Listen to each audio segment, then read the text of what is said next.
লবিতে 4 জন লোক ছিল। মাইক অন, হাসি মজা চলতেছিল। শুধু একটা প্লেয়ারের মাইক অফ। সবাই বলতেছে ভাই মাইক অন কর, ভাই কথা বলস না কে, একদম নোব মনে হইতাছে। তারপরও স্টার্ট দিছে ম্যাচ, বারমুডা ম্যাপ পড়েছে। সাইলেন্স প্লেয়ার সব সময় আলাদা খেলে, না ডাইরেকশন কয়, না এনিমির পজিশন কয়, না কারোর কাছে কোনো কিছু চায়। ওই শুধু ওর নিজের মন মতো খেলতেছিল। টিমমেট চিল্লাইতে চিল্লাইতে পুরাই বিরক্ত হয়ে গেছে। সবাই বলতেছে এই ম্যাচ শেষ করে ওরে কিক দিয়ে দিব।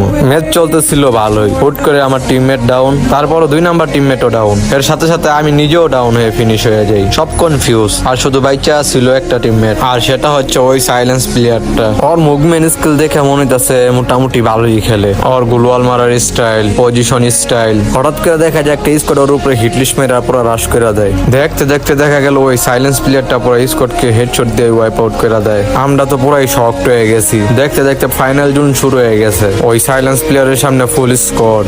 ওই জাস্ট শুধুমাত্র জুন কভার করে বই আসছিল, আর মাইকের তেনে শুধুমাত্র আমাদের টিমমেটে আওয়াজ করতেছে ভাই কিছু তো বল। কোনো আওয়াজ আসে না ওপর নেট থেকে। জোন ছোট হইতাছে, এনিমি আস্তে আস্তে ওর দিকে রাশ করতেছে। ওই পারফেক্ট টাইমে গ্রেনেড, পয়জন মাইরা এনিমিকে পুরো কনফিউজ করে দিছে। দেখতে দেখতে ওই 3টা প্লেয়ারকে ডাউন করে পুরো কনফার্ম করে দেয়। লাস্ট এনিমি বাচ্চা আসছিল, জোন ছোট হইতাছে, এনিমি বাইরে আইলো, ঠাস করে হেডশট দিয়া লাস্ট এনিমিটাকে মেরে বুয়া করে ফেললো। ম্যাচ শেষ হয়ে গ্রুপে সবাই আবার ফিরে আসলো। তখনই গ্রুপ চ্যাটে একটা মেসেজ আসলো ওই সাইলেন্স প্লেয়ারের। মেসেজে বললো যে ভাই সরি, আমি মাইক ইউজ করতে পারি না, আমি কথা বলতে পারি না জন্ম থেকে। এই কথাটা লোবের সবাই শোনার পরে পুরো স্তব্ধ হয়ে গেল। কারো মুখ থেকে বিন্দু পরিমাণও কোনো আওয়াজ আসলো না। যাকে কিক করার প্ল্যান করছিলাম শেষ ম্যাচ ওই এই ম্যাচের হিরো হয়ে চলে আসলো। ও লাস্ট ম্যাচে ছিল যে গেমে কথা বলা জরুরি না, জরুরি হচ্ছে যে শোনা, ভালো করে বোঝা আর ধৈর্য ধরা। সেটাই সবকিছুতে জিতা নেয় দেয়।